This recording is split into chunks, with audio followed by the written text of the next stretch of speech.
بسم الله الرحمن الرحيم.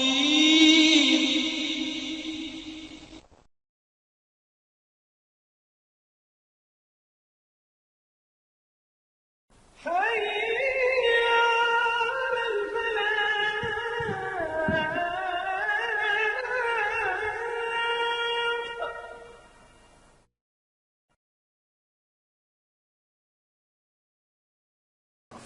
إن الحمد لله نحمده ونستعينه ونستغفره ونتوكل عليه ونعوذ بالله من شرور أنفسنا ومن سيئات أعمالنا من يهده الله فلا مضل له ومن يضلله فلا هادي له ونشهد أن لا إله إلا الله وحده لا شريك له ونشهد أن سيدنا محمدا عبده ورسوله. مجھے یہ حکم دیا گیا ہے کہ میں سورۃ بنی اسرائیل کی آیات 23 سے 39 تک کا درس دوں، لیکن میں چاہتا ہوں کہ آپ کے سامنے قرآن مجید کے فہم کا طریقہ رکھوں تو آپ میں سے جو لوگ یہاں سعودی عرب میں مقیم ہیں، مجھے قوی امید ہے کہ کچھ لوگ تو ایسے ضرور ہوں گے جو عربی زبان سیکھ رہے ہیں، اور کچھ لوگ ایسے ضرور ہوں گے جو ترجمہ اور تفسیر بھی پڑھ رہے ہیں. تو میرے بھائیوں اور میری بہنوں، قرآن مجید کا فہم حاصل کرنا اور گہرا فہم حاصل کرنا یہ مطلوب ہے، اور اس کے لیے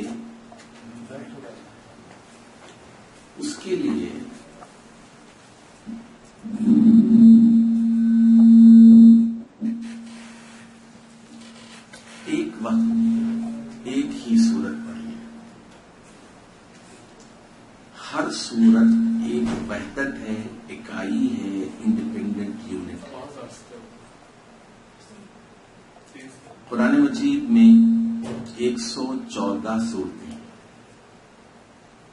یوں سمجھیے کہ قرآن مجید ایک عالیشان عمارت ہے، اس کے 114 کمرے ہیں. کچھ کمرے بہت بڑے ہیں، ہال اس کی طرح ہیں، جیسے شادی کا ہال ہوتا ہے. کچھ چھوٹے کمرے ہیں، کچھ بالکل چھوٹے کمرے ہیں. سورۃ البقرہ 286 آیات پر مشتمل ایک طویل سورت، کچھ 50 آیات پر مشتمل صورتیں، کچھ 30 آیات پر ہیں. چھوٹی صورتیں 3 ہیں. پاروں کے ذریعے سے قرآن نہیں سمجھا جا سکتا،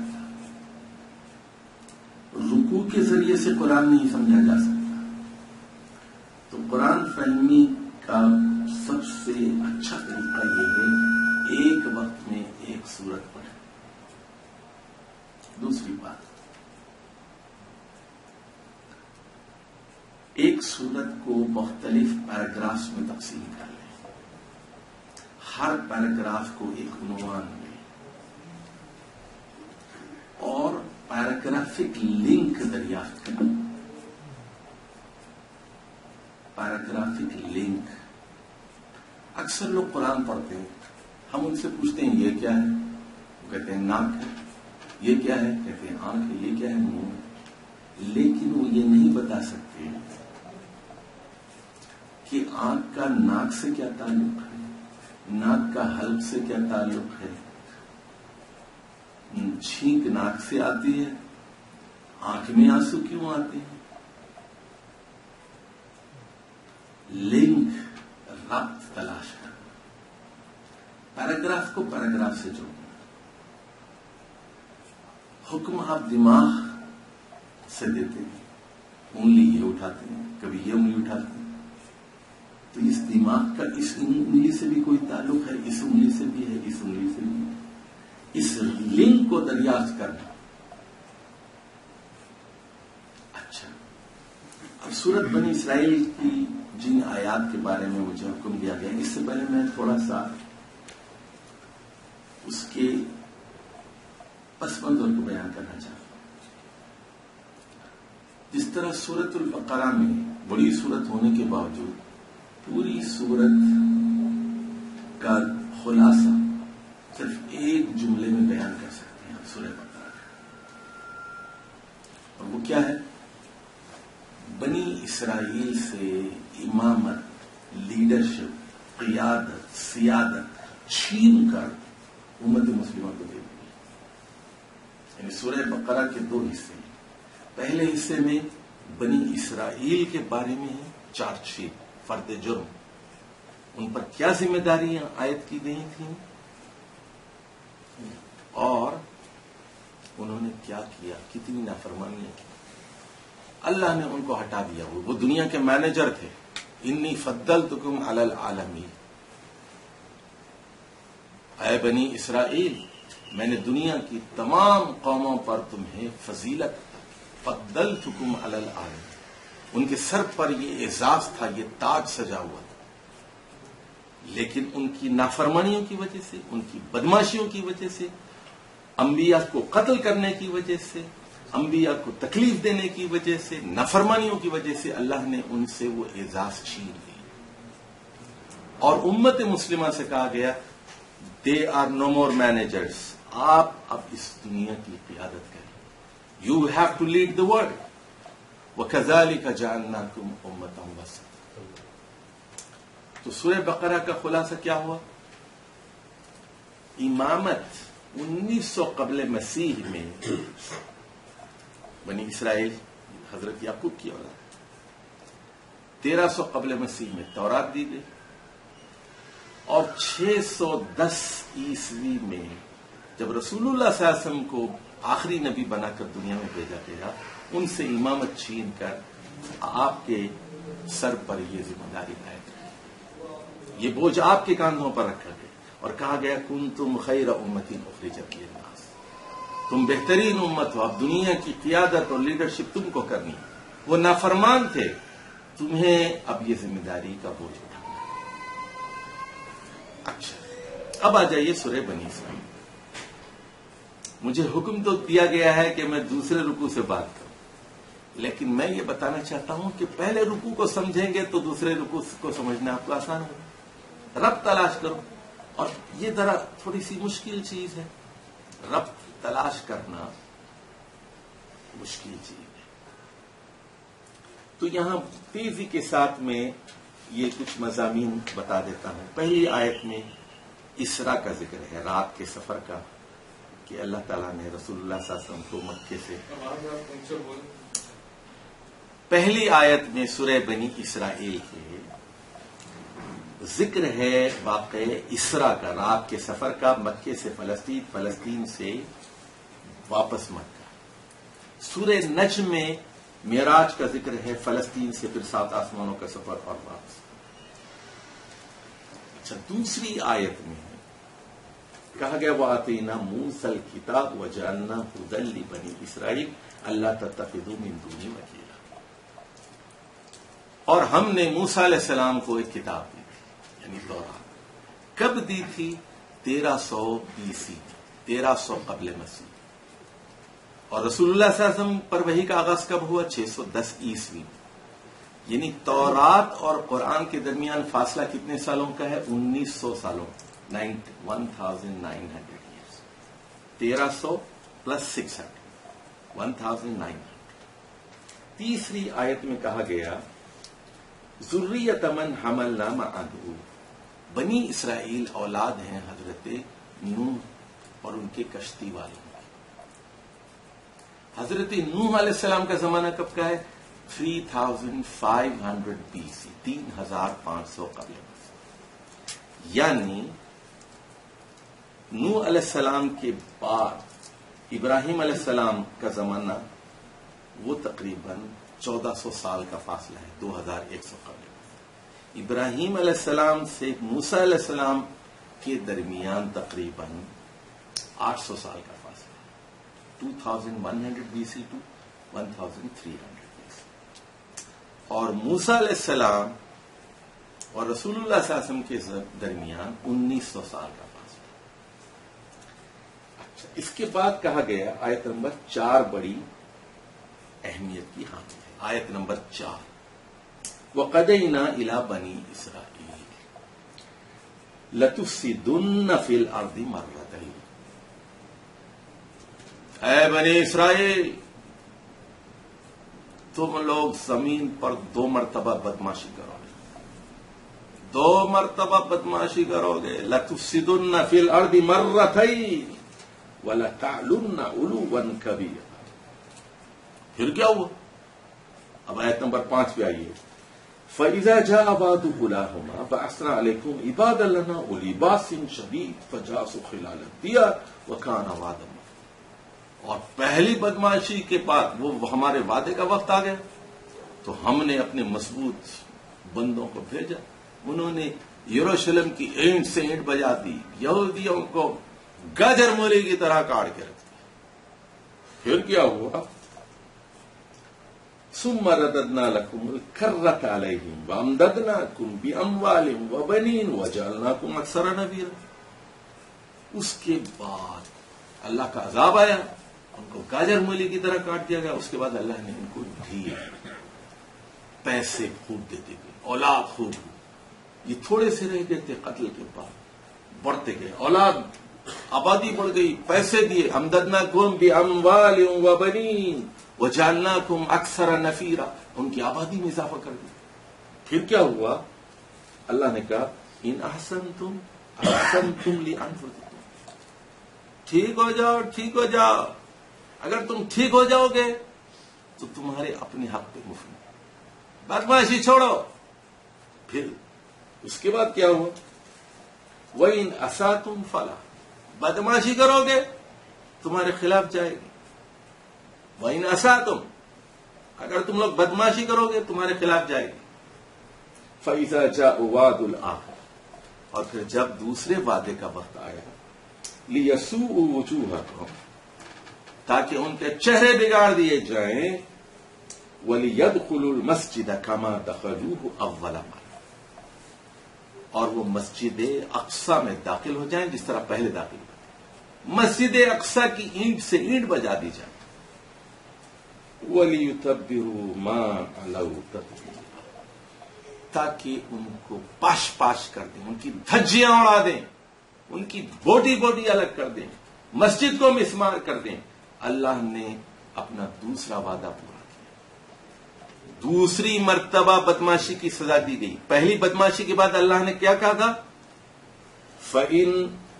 اللہ نے کہا تھا ان احسنتم احسنتم لانفسکم، تم اگر بھلائی کا مظاہرہ کرو گے یہ تمہارے اپنے حق میں بہتر ہے، اور وَإِنْ أَسَأْتُمْ فَلَا، اور اگر تم بدماشی کرو گے تمہارے خلاف حجت ہے۔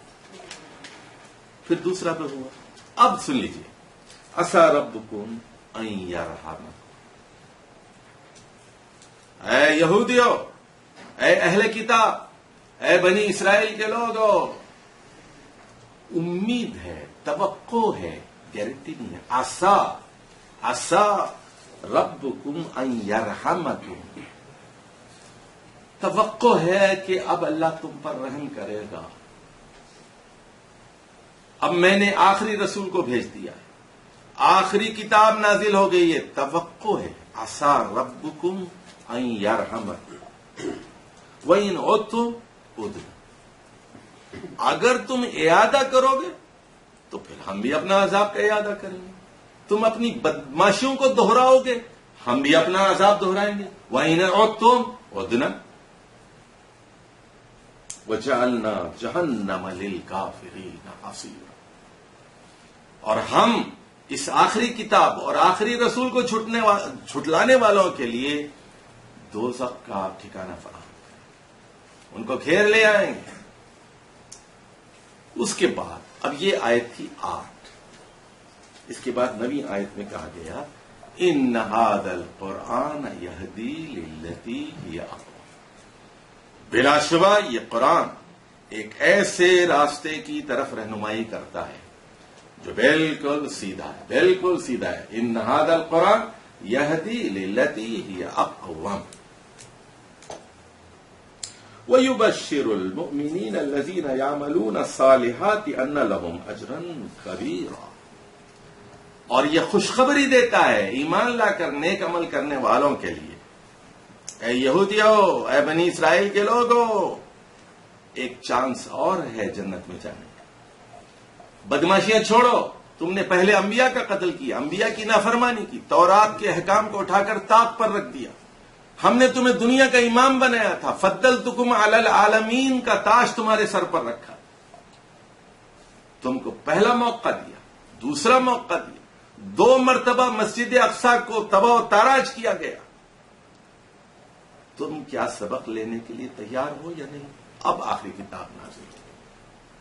وَإِنَّ الَّذِينَ لَا يُؤْمِنُونَ بِالْآخِرَةِ أَعْتَدْنَا لَهُمْ عَذَابًا أَلِيمًا، اور جو لوگ آخرت کو ماننا نہیں چاہتے، مٹیریلسٹ ہیں، مادہ پرست ہیں، دہریے ہیں، اسی دنیا کی رنگا رنگی میں کھو چکے ہیں، وہی مال، وہی ریال، وہی ڈالر، وہی فرنیچر، پیسہ پیسہ پیسہ، باپ بڑا نہ بڑا ہے بھیا، سب سے بڑا روپیہ۔ اب اس کے بعد وہ آیات آئی ہیں، اس کے بعد سن لیجیے، میں درمیان میں کچھ جملے معترضہ بھی ہوتا ہے۔ جملے معترضہ کہتے ہیں انسرٹڈ سینٹینسز یا پیراگرافس کو۔ بہرحال اب وہ کسی اور وقت اس کو اٹھا کے رکھتے ہیں، ہمارے پاس وقت کی کمی ہے۔ تو فرمایا من اہتدی فانما یہتدی لنفسہ، جو ہدایت قبول کرے گا اس کے اپنے حق میں فائدہ ہے، ومن ضل، اور جو اس ہدایت کو کھو دے فانما یضل علیہ، تو وہ اپنے خلاف اپنے آپ کو گمراہ کرے گا۔ ولا تزر وازرۃ اخرى، ولا تزر وازرۃ وزر اخرى، کوئی اٹھانے والا دوسرے کا بوجھ نہیں اٹھائے۔ یہ کیوں کہا گیا؟ کہ یہودی یہ سمجھتے تھے کہ ہمیں عزیر علیہ الصلوۃ والسلام بچا لے، عزیر کا وسیلہ کام آئے گا۔ عیسائی بھی یہی سمجھتے ہیں، عیسیٰ علیہ السلام نے کراس پر جان دے دی، وہ بچا لیں گے۔ اور مسلمان بھی یہی سمجھتے ہیں، یہ بچا لیں گے، وہ بچا لیں گے، عبد القادر جیلانی بچا لیں گے، یا غوث یا قطب یا ابدال، خواجہ معین الدین چشتی بچا لیں گے، صحابہ بچا لیں گے، تابع الفلاں بچا لیں گے۔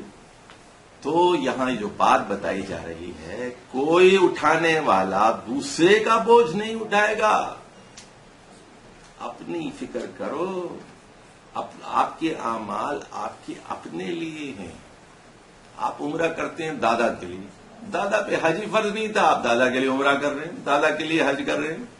بھائی دادا کے پاس پیسے ہی نہیں تھے، دادا کی نیت ہی نہیں تھی حج کرنے کی، آپ دادا کی طرف سے حج کیوں کر رہے ہیں؟ پردادا کی طرف سے کر رہے ہیں، نانی کا عمرہ کر رہے ہیں، ماموں کا عمرہ کر رہے ہیں۔ کیا تماشا بنایا ہوا دین کا؟ آپ اپنا کام کریں، اپنا کام کریں۔ ہاں حج بدل ہو سکتا ہے،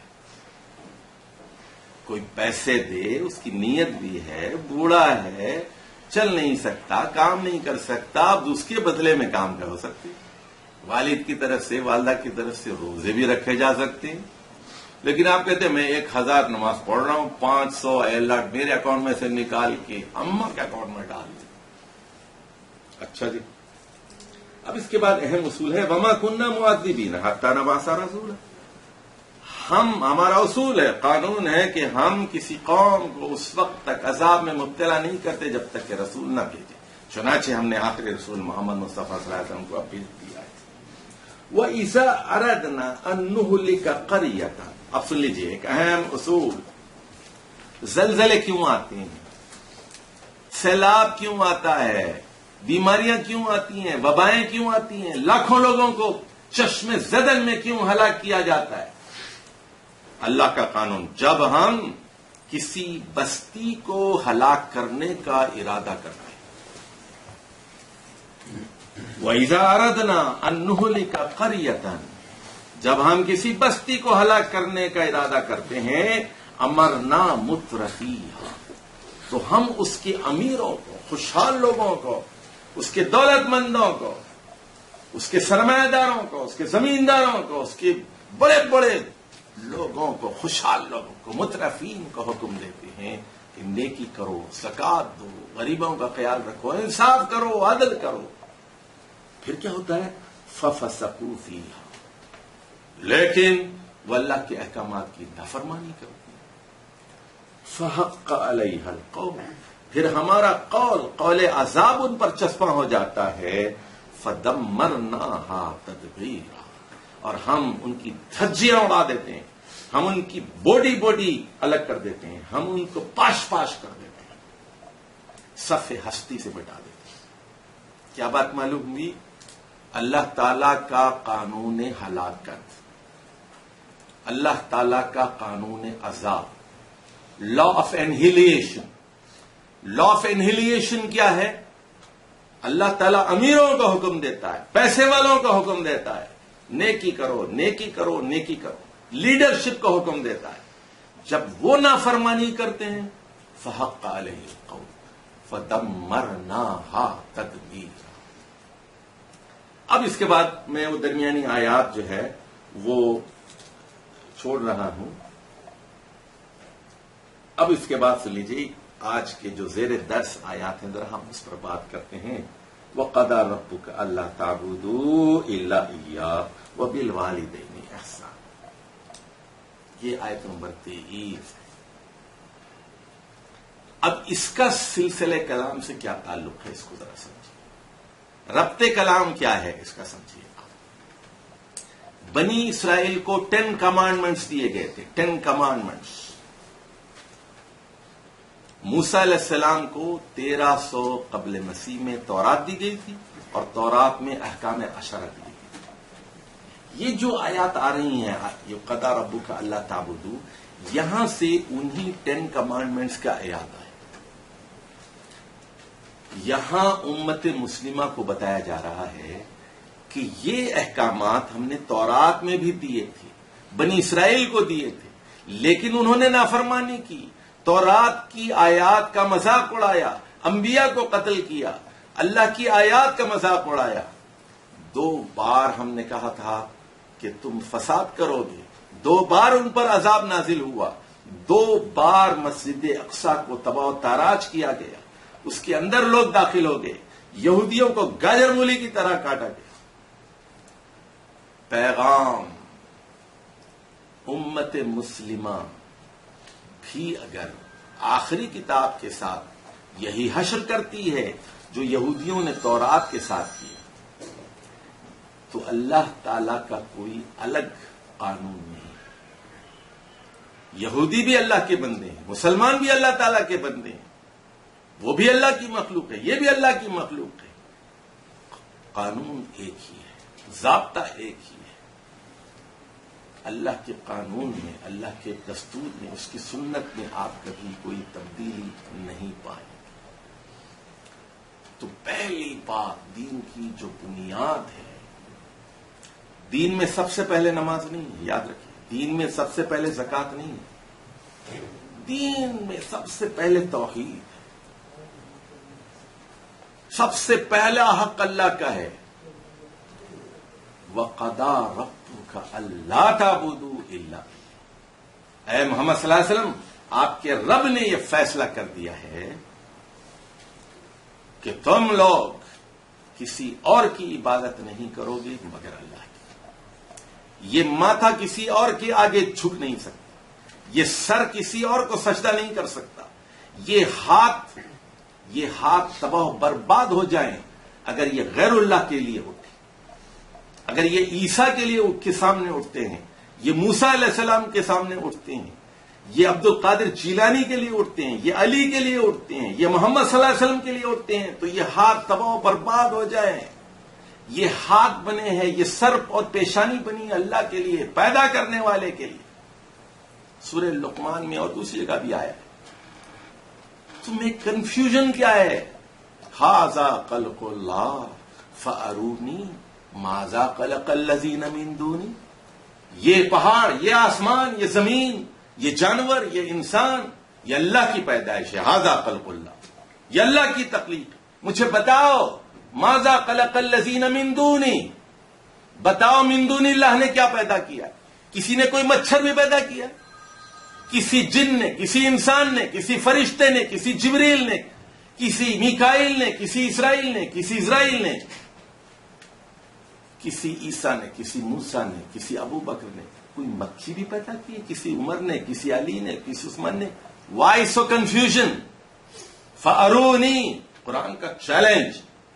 دکھاؤ تو صحیح، ارونی، دکھاؤ، مجھے دکھاؤ تو صحیح. ماذا خلق الذین من دون. یاد رکھیے خالق ایک ہے. یہ دنیا نہیں تھی، کوئی نہیں تھا. هو الاول، اللہ موجود تھا. اللہ مرتا نہیں، سب فانی ہے. کل من علیہا فان ویبقى وجہ ربک ذو الجلال والاکرام. اللہ خالق ہے، ہمیشہ سے، ہمیشہ رہے گا. اللہ کی کوئی تاریخ پیدائش نہیں، ہمیشہ سب سے بڑا. اللہ اکبر. پہاڑوں سے بڑا، انبیاء سے بڑا، زمینوں سے بڑا، آسمانوں سے بڑا اللہ. اللہ اکبر.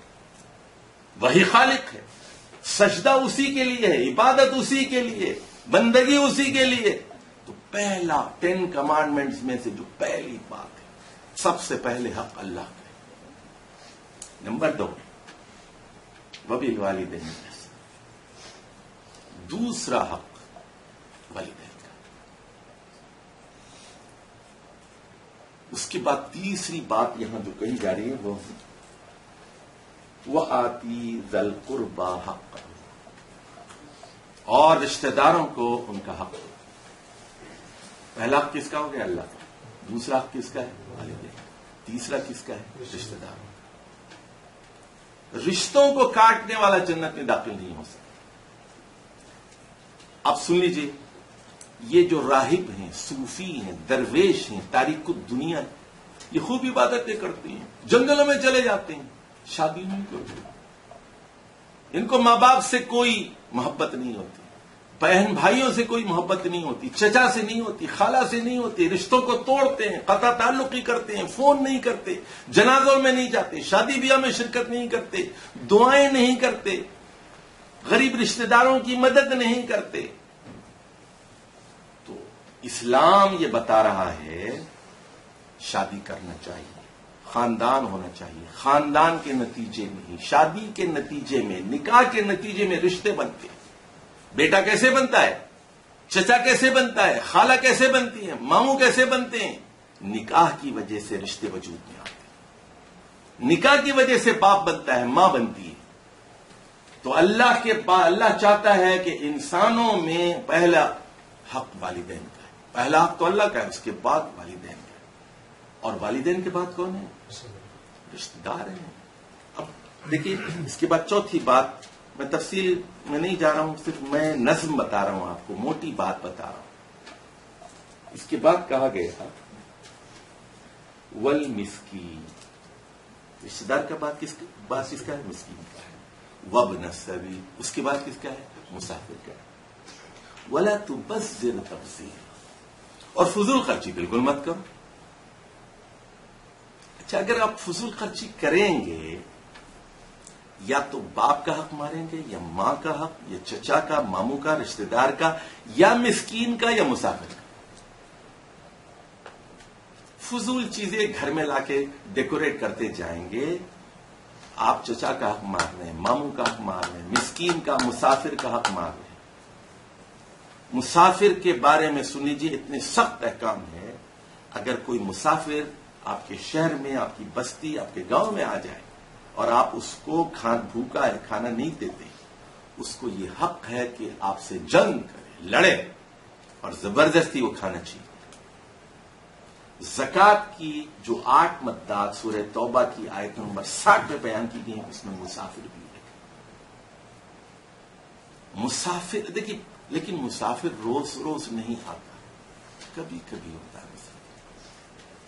تو اب یہ ترتیب آ گئی، پہلے اللہ کا، پھر والدین کا، پھر رشتہ داروں کا، پھر مسکینوں کا، اور پھر اچھا، اور فرمایا کیا؟ فضول خرچی مت کرو، کیونکہ ایک طرف آپ ایکسٹرا، یعنی آپ کے پاس 10 سوٹ پہلے پڑے ہوئے ہیں، آپ نے 11واں خرید لیا، 10 اور خرید لی، 2 گاڑیاں پہلے سے موجود ہیں، آپ نے تیسری گاڑی خرید لی، 8 جوتے آپ کے پاس موجود ہیں، 8 جوتے اور خرید رہے ہیں، یقیناً آپ حق مار رہے ہیں کسی نہ کسی کا۔ رابطے کلام کو سمجھ رہے ہیں؟ کیا فرمایا؟ وآتی ذی القربى حقہ والمسکین وابن السبیل ولا تبذر تبذیرا، فضول خرچی بالکل مت کرو، مفعول مطلق، ولا تبذر تبذیرا، ولا تبذر نہیں کہا، ولا تبذر تبذیرا، فضول خرچی بالکل مت کرو۔ تو اب سنیے، اکنامک ٹیچنگس آ گئی ہے یہاں۔ تو پہلی بات کس کی تھی؟ عقیدے کی تھی۔ دوسری بات کس کی تھی؟ سوشل لائف، فیملی لائف، خاندان، پھر مسکین اور مسافر آگے، سوشیولوجی آگے آتی، اور پھر اکنامکس۔ تو اس دین کو بھی سمجھو۔ تم لوگوں نے دین کو سمجھ لیا ہے، داڑھی کی لمبائی پر تم اپنا وقت ضائع کر رہے ہیں۔ تم لوگ عیسیٰ علیہ السلام کی طرح تم مچھر چھانتے ہو اور اونٹ نکل جاتے، بڑی بڑی چیزوں کو نظر انداز کرتے ہو، بڑے گناہوں کو نظر انداز کرتے ہو، سود کھاتے ہو، رشوت لیتے ہو، 420 کرتے ہو، تم لوگ حرام کھاتے ہو، اور چھوٹی باتوں پر تم نے فرقے اور جماعتیں الگ بنائی۔ بڑی چیز کو چھوٹا بنانا، چھوٹے کو بڑا بنانا، گناہ کبیرہ کو تم نے گناہ صغیرہ بنا دیا، گناہ صغیرہ کو کبیرہ بنا دیا تم نے، فرض کو تم نے مستحب کا درجہ دے دیا، مستحب کو تم نے فرض کا درجہ دے دیا۔ یہ تمہارے دین کا قصور ہے، تمہارے فہم دین کا قصور ہے۔ تمہاری پریورٹیز بدل گئی ہیں، تمہاری ترجیحات بدل گئی ہیں۔ بڑی تیزی سے والدین کے بارے میں فرمایا، احسان، حسن سلوک، تفصیل کا موقع نہیں ہے۔ والدین کے بارے میں یاد رکھیے، پہلا حق ان کا ہے جسمانی حق، دوسرا حق ہے ان کا مالی حق، تیسرا حق ہے ان کا اخلاقی حق، تیسرا ہے روحانی۔ دیکھیے فرمایا، اما یبلغن عندک الکبر احدہما او کلاہما فلا تقل لہما اف۔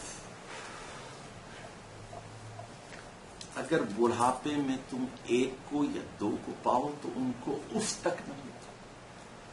اف کلمہ بیزاری ہے، اف۔ اچھا بات کو سمجھے، اگر اف کہنا حرام ہے تو اس سے بڑی بات اور زیادہ اپنے درجے میں حرام ہوگی۔ زور سے بات کرنا، ڈانٹنا، گالی دینا، مارنا، پیٹنا، وہ گناہ بڑھتا جائے گا۔ اف تک نہ کرو۔ لیکن یاد رکھیے، اگر وہ شرک کریں، حرام کریں، بدعت میں مبتلا ہیں، ان کی اطاعت نہیں کریں۔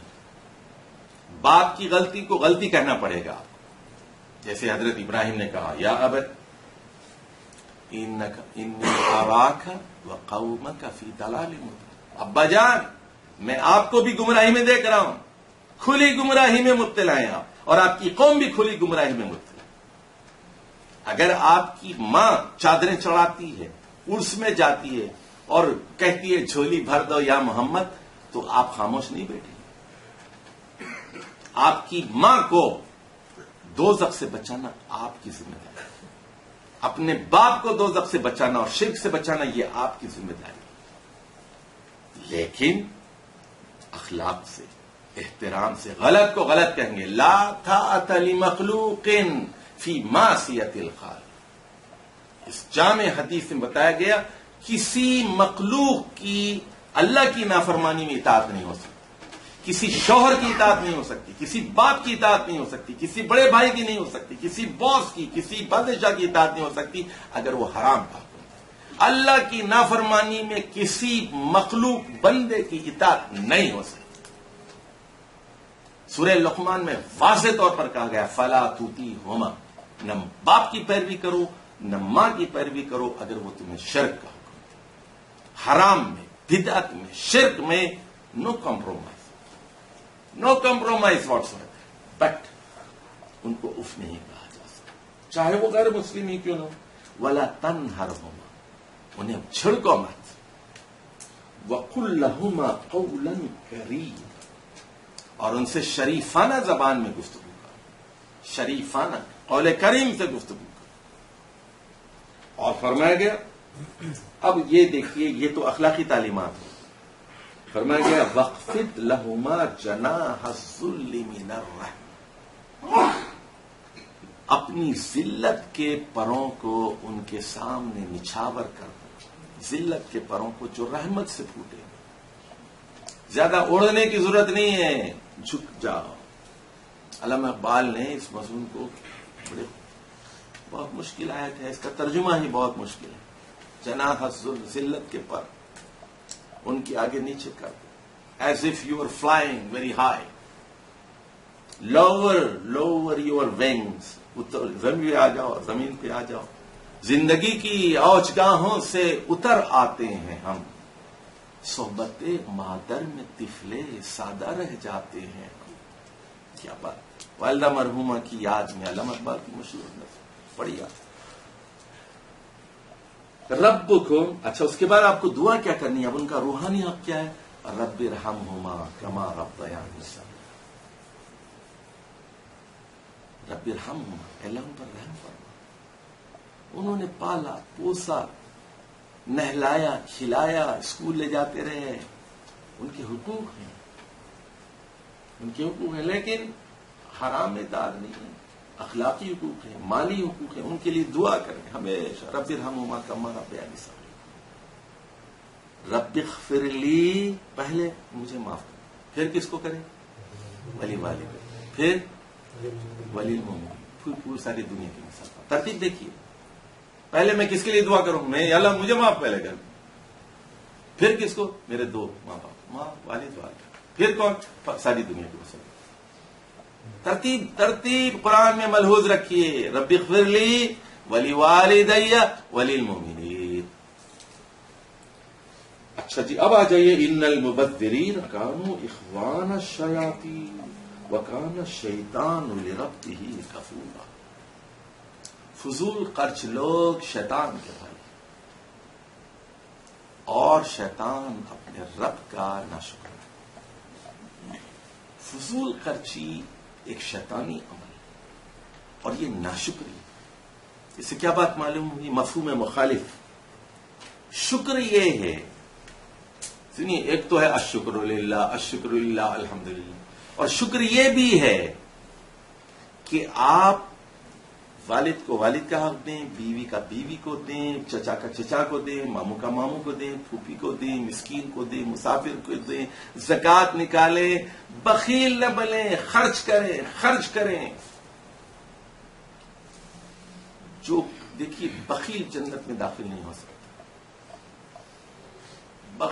بخیلی بہت بری بیماری، لن تنالوا البر حتى تنفقوا مما تحبون، تم نیکی کو پا ہی نہیں سکتے اگر تم اپنا محبوب مال، محبوب چیز اللہ کی راہ میں خرچ کرو۔ تو اکنامک ٹیچنگز، پیسے خرچ کرو، زکوٰۃ نکالو، ٹھیک نکالو، پیسے خرچ کرو، رشتہ داروں کا حق دو، تمہارے مال کے تم مالک نہیں ہو، اللہ نے جو بتایا اس کے مطابق مال خرچ کرو۔ یہ امتحان ہے، صرف داڑھی لمبی رکھنے سے جنت نہیں ملے گی، اونچا پاجامے سے جنت نہیں ملے گی، تمہارے اکنامک رویے کس طرح ہیں، پیسے کی محبت کتنی ہے، ترتیب کا تم خیال رکھتے ہو یا نہیں رکھتے ہو، تمہارا عقیدہ توحید کیسا ہے، والدین کے ساتھ تم کیسے ہو۔ فرمایا گیا اما توردن عنہم ابتغاء رحمت من ربک ترجوها فقل لهم قولا میسورا. اب خط آ گیا آپ کے ماموں کا، پھوپھی کا خط آ گیا، پیسے بھیجے، کچھ محتاج، آپ کے پاس نہیں. آپ نے ابھی بیٹے کی تعلیم کے لیے پیسہ بھیجا ہے، آپ نے ابھی بیٹی کی شادی کی، آپ کہتے ہیں کہ اس وقت تو میں بہت ٹائٹ ہوں لیکن اگلے مہینے آ جائیں، 6 مہینے بعد مجھے بونس ملے گا، مجھے امید ہے. ترجوها رحمتا من ربک ترجوها، امید ہے I will get a good contract, مجھے بونس ملے گا، مجھے ایڈوانس پیسے مل جائیں گے، مجھے فلاں مہینے میں ملیں گے، اس وقت میں انشاءاللہ مجھے ریمائنڈ کیجیے، جون میں بتائیے، جولائی میں لکھیے آپ مجھے.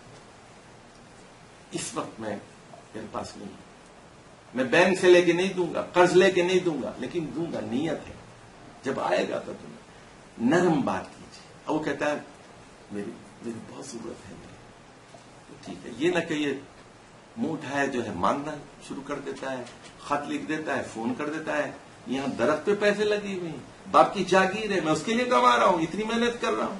یہ نہ کہیے، اس کا دل نہ توڑیے. کیا قرآن کیا کرے؟ فَقُلْ لَهُمْ قَوْلًا مَيْسُورًا، نرم بات کیجیے، دل نہ توڑیے. یا ایھا الذین آمنوا لا تبطلوا الصدقات بالمن والعصا، اے لوگوں جو ایمان لائے ہو، تکلیف دے کر، اذیت پہنچا کر، احسان جتا کر، من کہتے ہیں احسان جتانا، عصا کہتے ہیں تکلیف دے کر، اپنی نیکی کو غارت مت کرو، اپنے صدقات کو غارت مت کرو. آپ نے 50,000 کا ڈرافٹ بنا کے بھیج دیا، ساتھ میں 2 گالیاں بھی لکھ دی، آئندہ خط لکھنے کی ضرورت نہیں. فون بھی کر دیا، ہمارے پاس کوئی پیسے نہیں. کیا فرمایا؟ قول میسور، نرم بات کرو. دیکھیے دوسری جگہ قرآن میں ہے قول معروف، قول معروف. مولانا کیا مودودی نے کیا ترجمہ کیا؟ دیکھیے، ایک میٹھا بول، قول معروف کا ترجمہ کیا ہے. محمد نے ترجمہ ایسا کیا ہے کہ دل سے دعا نکلتا.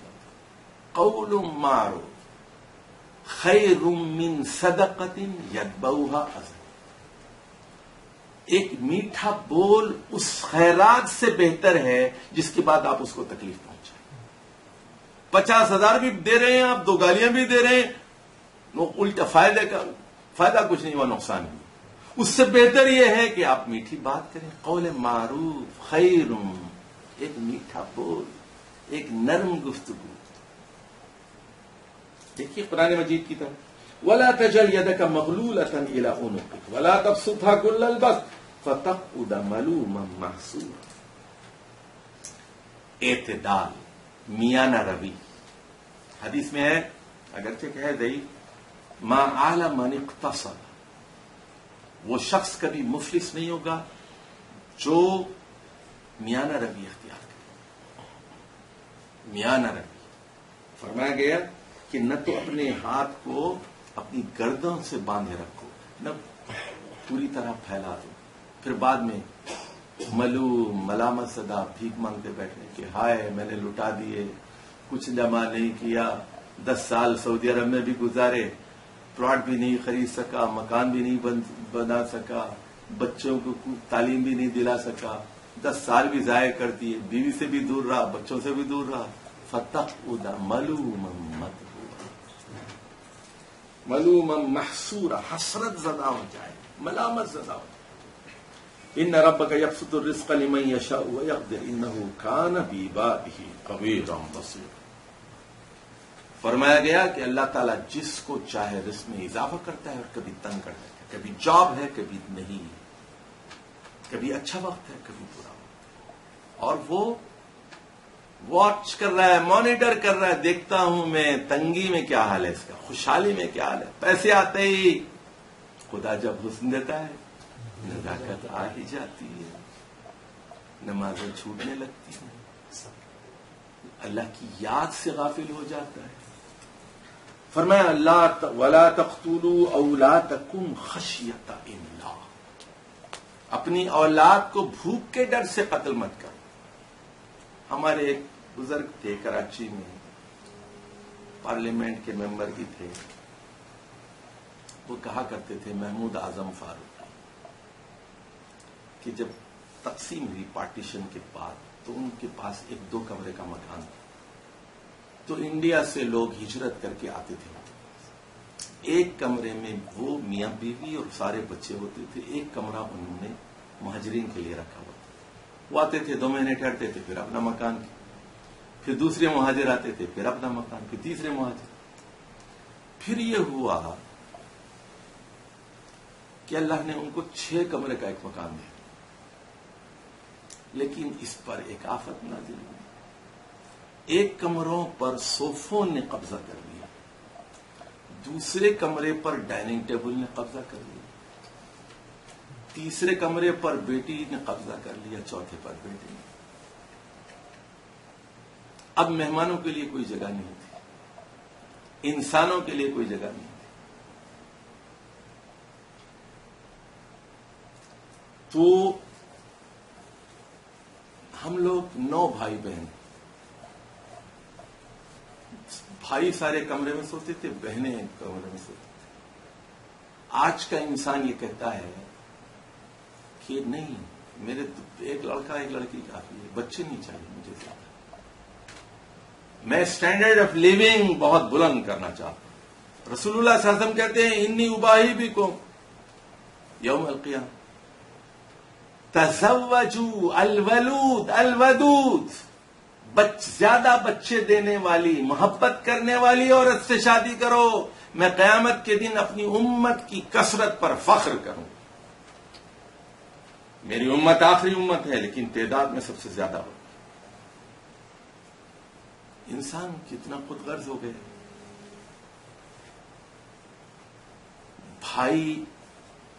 بھائی کے ساتھ شیئر کرنا نہیں چاہتا. یہ انسان کا سوال ہے. بھوک کے ڈر سے اولاد کو ختم مت کرو. نحن نرزقکم وإیاکم، ہم ان کو بھی دیں گے اور آپ کو بھی دیں گے. ذاکر نائک نے ایک بڑی اچھی بات بتائی. اس نے کہا کہ میرا نمبر 6 ہے، میرا 6واں نمبر ہے میرا. جی بہن بھائیوں میں 6واں نمبر ہے. اگر میرے والدین فیملی پلاننگ کرتے تو دنیا ذاکر نائک کے نام سے واقف نہ ہوتی. یہ بھوک کا ڈر، افلاس کا ڈر. آگے آج چاہیے ان قتلہم کان قطعا کبیرا، اولاد کا قتل ایک بہت بڑا گناہ ہے، بہت بڑا گناہ ہے. ولا تقربوا الزنا انه كان فاحشة وساء سبیلا، زنا کے قریب ہی نہ جاؤ. یہ نہیں کہا زنا مت کرو، زنا کے قریب نہ جاؤ. انه فاحشة انه كان فاحشة وساء سبیلا، فحش کام ہے.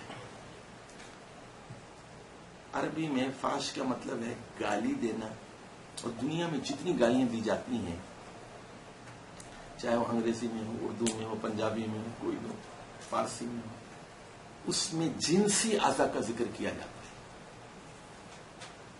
اور فحاشی کے کئی مطلب ہے: گالی دینا، اریانی، لباس اتارنا، بے لباس ہو جانا، زنا کرنا.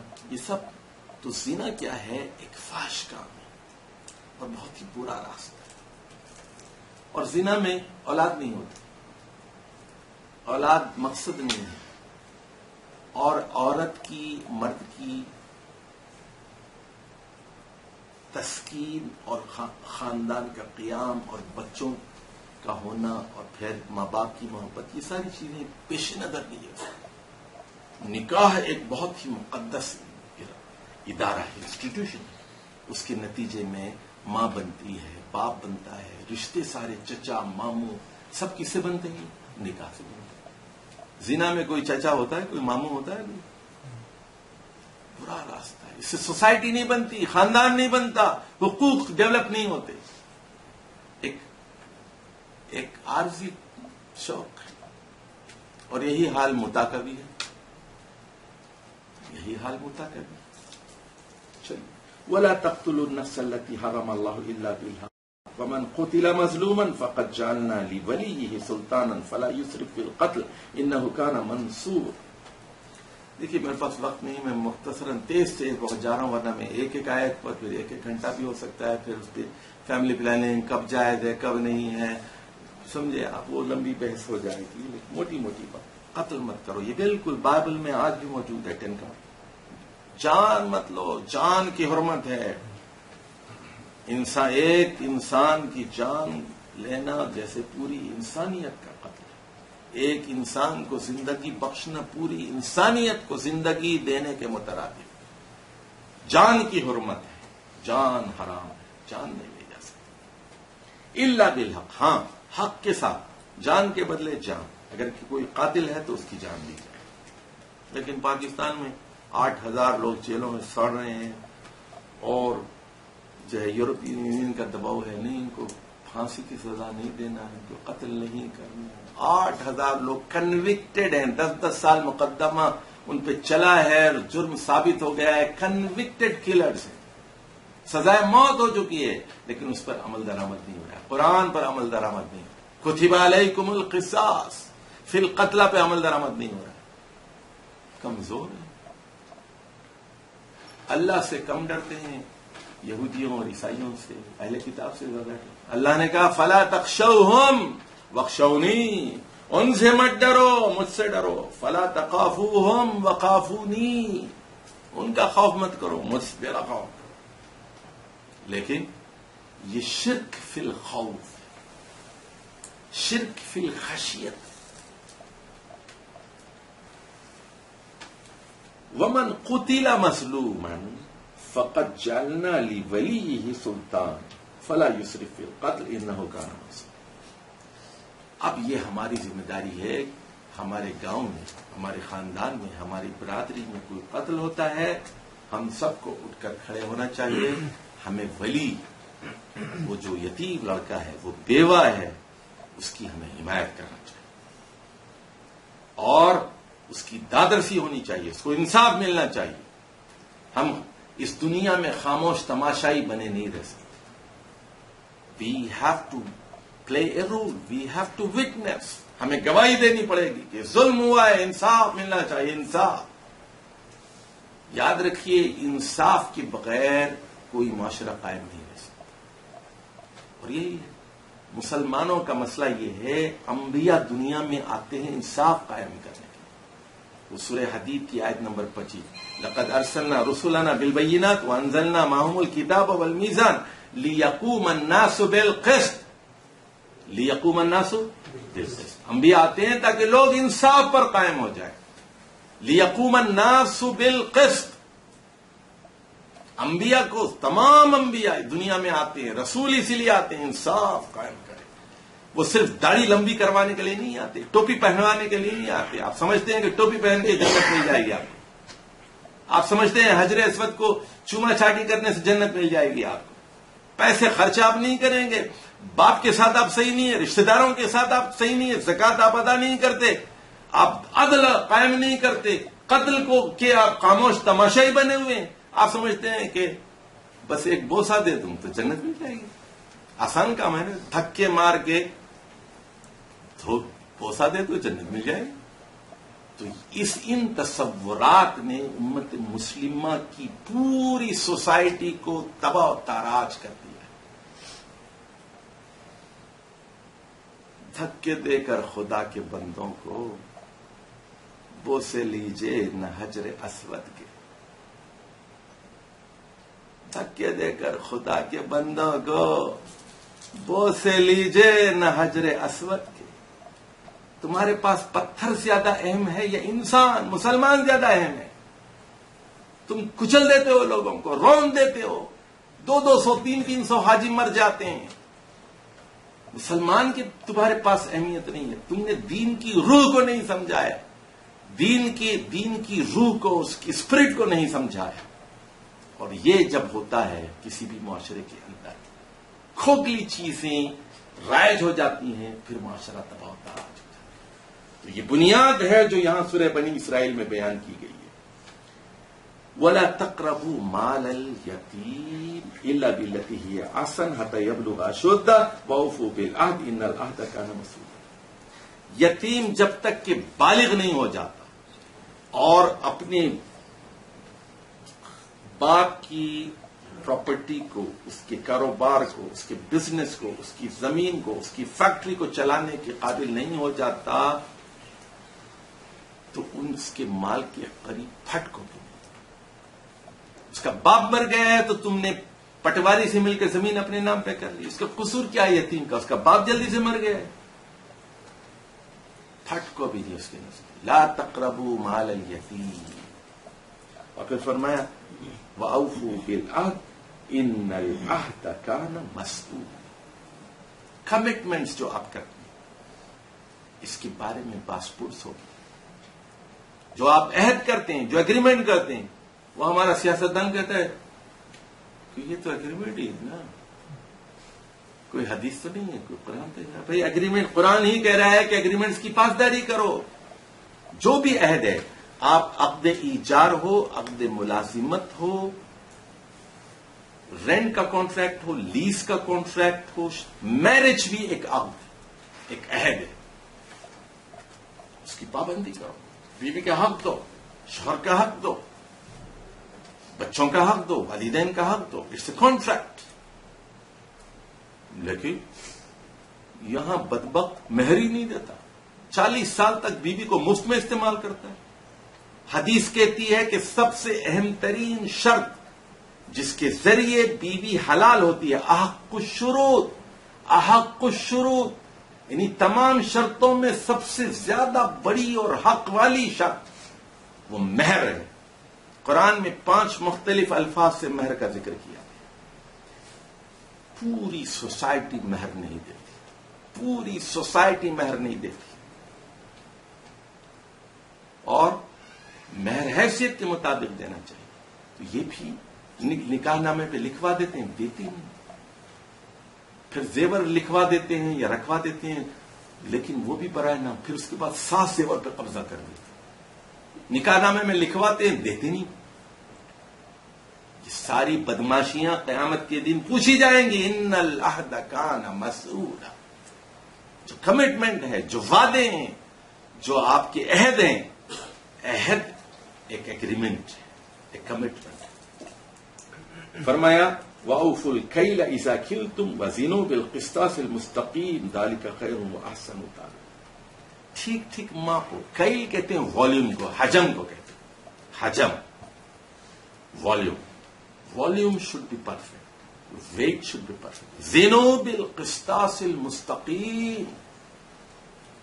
اور سارے پیمانے ہی غلط ہے، آپ کی ترازو غلط ہے. آپ میرٹ کو پامال کیا جاتا ہے. سب سے زیادہ میرٹ اسلامی دنیا کے اندر پامال کیا جاتا ہے، اسلامی ملکوں میں پامال کیا جاتا ہے. امریکہ میں اگر ہوائی جہاز میں بھی بچہ جا رہے ہیں وزٹنگ ویزا پہ، وہاں بچہ پیدا ہو جائے تو اس کو نیشنلٹی مل جاتی ہے. یہاں عمر بھی گنوا دیں آپ، کچھ نہیں ہوتا. انصاف نہیں ہے. تو ناپ تول صحیح. ناپ تول میں صرف یہ نہ سمجھے کہ یہ تولنا ناپنا کاروبار. آپ دیکھیے، آپ نے پیمانے غلط رکھے. پاکستان میں سول سروس میں بدماشوں نے کیا کیا سن لیجیے. وائوا کے 600 نمبر رکھے. آپ ریٹن ایگزام میں 100 میں 100 نمبر لیتے ہیں. زبانی امتحان میں پوچھتا ہے تم کس کے بیٹے ہو؟ جنرل کے ہو، کمشنر کے ہو، غریب کے ہو، ٹیچر کے ہو، کسان کے ہو، کس کے بیٹے ہو؟ بڑے لطیف اشارے ہیں چشم ساقی. کیل صحیح نہیں ہے آپ کا، وزن صحیح نہیں ہے آپ کے، میرٹ صحیح نہیں ہے آپ کے، رول صحیح نہیں ہے آپ کے. وَلَا تَقْفُ مَا لَيْسَ لَكَ بِهِ عِلْمٌ. اس چیز کے پیچھے مت چلو جس کا کیا تمہارے پاس پختہ علم نہیں. مختصر بتا دیتا ہوں. اخلاقی طور پر کسی پر الزام تراشی مت کرو ثبوت کے بغیر. اس کے اس سے تعلقات ہیں، اس کے اس سے تعلقات ہیں. الزام تراشی. لا تقف ما لیس لک بہ علم. کوئی مقدمے کا فیصلہ عدالت کے اندر شبہات پر نہیں ہوگا جب تک کہ پختہ دلیل نہیں. اور عقیدے کے اندر وہم کی کوئی حیثیت نہیں. کوئی جا کے طوطے سے پوچھ رہا ہے بتا تیری رضا کیا ہے, کوئی ستاروں سے پوچھ رہا ہے بتا تیری رضا کیا ہے, کوئی ہوروسکوپ دیکھ رہا ہے پاگل. یہ کلمہ بھی پڑھتے ہیں, حج بھی کرتے ہیں, عمرے بھی کرتے ہیں, ہوروسکوپ بھی دیکھ رہے ہیں. آج کا دن منحوس ہوگا, آج کا دن برا ہوگا, آپ کی تاریخ پیدائش کیا ہے, آپ کا سٹار کیا ہے, آپ کا اگر یہ سٹار ہے تو آج کا دن منحوس ہوگا, اگر یہ سٹار ہے تو آج کا دن بہت اچھا ہوگا. مجھے بتا تو صحیح, اور کافری کیا ہے؟ لا تقف ما لیس لک بہ علم. طوطے والے کو نہیں پتا کہ شام تک کتنے کمائے گا. آپ طوطے والے سے طوطے سے جا کے پوچھ رہے ہیں بتا کویت جاؤں گا کہ نہیں جاؤں گا, سعودی عرب جاؤں گا کہ نہیں جاؤں گا, گرین کارڈ ملے گا کہ نہیں ملے گا, شادی کہاں ہوگی. اے نادانو, اے بے وقوفو, توحید اختیار کرو. اللہ کے ہاتھ میں ہے چیزیں, طوطے کے ہاتھ میں نہیں ہے, ستاروں کے ہاتھ میں نہیں ہے. ستاروں کی کوئی تاثیر نہیں. جو ستاروں پر ایمان رکھتے ہیں وہ مشرک اور کافر ہیں. ستارے نہ تو فائدہ پہنچا سکتے ہیں نہ نقصان پہنچا سکتے ہیں. تم لوگ تو ہندوؤں سے بھی بدتر ہو. وہ جا کے پوچھتے ہیں شبھ گھڑی کون سی ہے, 2:40 تک شبھ گھڑی رہے گی, 2:41 پر پھیرے نہیں ہو سکتے آگ کی طرح. کہتے ہیں 2:40 پر 2 ستاروں کا ملن ہوگا. 2 ستارے مل رہے ہیں. یہ سب کیا ہے؟ کافری نہیں تو اور کیا ہے؟ لا تقف ما لیس لک بہ علم. آپ کے پاس علم نہیں ہے, اس کے پیچھے مت چلو. کیا 10 کمانڈمنٹس. اب یہاں 2-3 باتیں ذرا سن لیجیے. ان السمع والبصر والفؤاد كل اولئک کان عنہ مسئول. قیامت کے دن آنکھوں سے بھی سوال ہوگا, کانوں سے بھی سوال ہوگا, دماغ اور دل سے بھی سوال ہوگا. ان السمع والبصر والفؤاد, یہ ساری چیزیں کہاں کہاں آنکھ لڑائی, کون کون سے گانے سنے, کیا کیا سوچا, دل میں کیا کیا خیالات آئے, دماغ نے کیا کیا منصوبے بنائے, ان سب کے بارے میں سوال ہوگا. اور ولا تمشی فی الارض مرحا, زمین پر اکڑ کے مت چلو. نہ تم زمین کو پھاڑ سکتے ہو, نہ پہاڑوں کی بلندی کو پہنچ سکتے ہو. کل ذالک کان سیئہ عند ربک مکروہا. یہ سب چیزیں حرام ہیں, اللہ کے نزدیک ناپسندیدہ. ذالک مما اوحی الیک ربک من الحکمہ.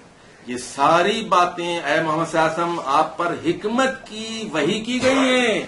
ولا تجعل مع اللہ الہا آخر, اللہ کے ساتھ کسی اور اللہ کو شریک مت کرو. فتلقی فی جہنم ملوما مدحورا, ورنہ جہنم میں آپ کو ملامت زدہ کر کے جھونک دیا جائے. تو پھر توحید سے بات شروع ہوئی تھی, اور توحید پر اس پورے پیراگراف کا اختتام ہوا. اور یہ قرآن مجید کا ایک انداز ہے, اس کو نوٹ کر لیجیے. قرآن مجید کی ہر صورت میں کم و بیش الا ماشاء اللہ جو بات ابتدائیے میں بیان کی جاتی ہے, اختتامیہ میں اسی چیز کو ریکیپ کیا جاتا ہے, اعادہ کیا جاتا ہے, کنکلوڈ کیا جاتا ہے, یا تو درمیان میں یا تو آخر میں. تو یہاں توحید سے بات شروع ہوئی تھی, توحید پر ختم. تو میرے بھائیوں, یہودیوں کو 10 کمانڈمنٹ ملے, یہودیوں کو دنیا کی امامت دی گئی تھی. اب بتایا جا رہا ہے کہ ان کو سزا دی گئی. 587 قبل مسیح میں بخت نصر نے یروشلم پہ قبضہ کیا, یہودیوں کو قتل کیا, اور مسجد اقصی کی اینٹ سے اینٹ بجا دی.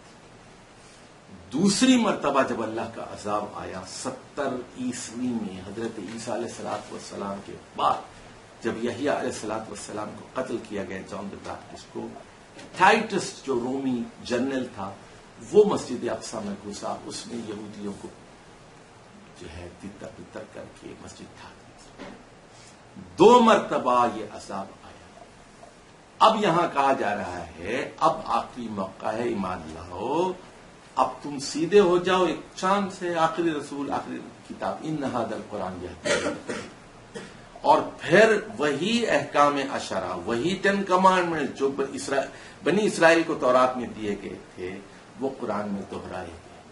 امت مسلمہ کو کہا گیا کہ تمہارے لیے بھی یہی سبق، تم ان موٹی موٹی چیزوں کو پیش نظر رکھو، والدین کے حقوق ہیں، رشتہ داروں کے ہیں، مسکینوں کے ہیں، اللہ کا حق ہے، اللہ کے ساتھ شرک نہیں کیا جائے گا، ناجائز قتل نہیں ہوگا، یتیم کے مال پر قبضہ نہیں ہوگا، ٹھیک تولو، میرٹ کو قائم کرو، فضول خرچی مت کرو، میانہ روی اختیار کرو، زنا مت کرو، موٹی موٹی باتیں، ایگریمنٹس کو پورا کرو، عہد کو پورا کرو، تمہاری آنکھ، کان اور دل اور دماغ کی پاسپورٹس ہوگی۔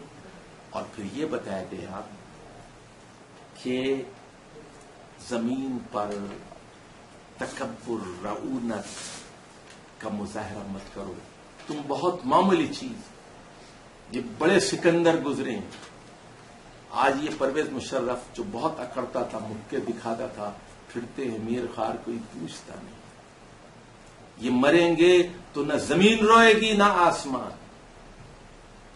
یہ جب دنیا سے جائیں گے تو لوگ چین کی سانس لیں گے، پرندے، مچھلیاں، چونٹیاں بھی دعائیں کریں گی کہ دنیا ایک شر سے پاک ہو۔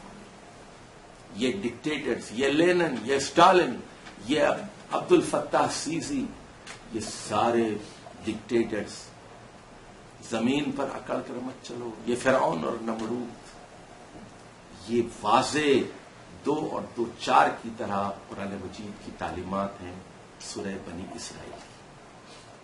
اللہ تعالیٰ اس امت کو بنیادی تعلیمات سمجھنے کی توفیق عطا فرمائے، پرائرٹیز اور ترجیحات کو سمجھنے کی توفیق عطا فرمائے، بڑے گناہوں اور چھوٹے گناہوں کے فرق کو سمجھنے کی توفیق عطا فرمائے، فرائض اور نوافل کے فرق کو سمجھنے کی توفیق عطا فرمائے۔ اللہ ہم سب کا خاتمہ ایمان فرق فرمائے۔ اقول قولی ھذا واستغفر اللہ لی ولکم ولسائر المسلمین واستغفروہ انہ هو الغفور۔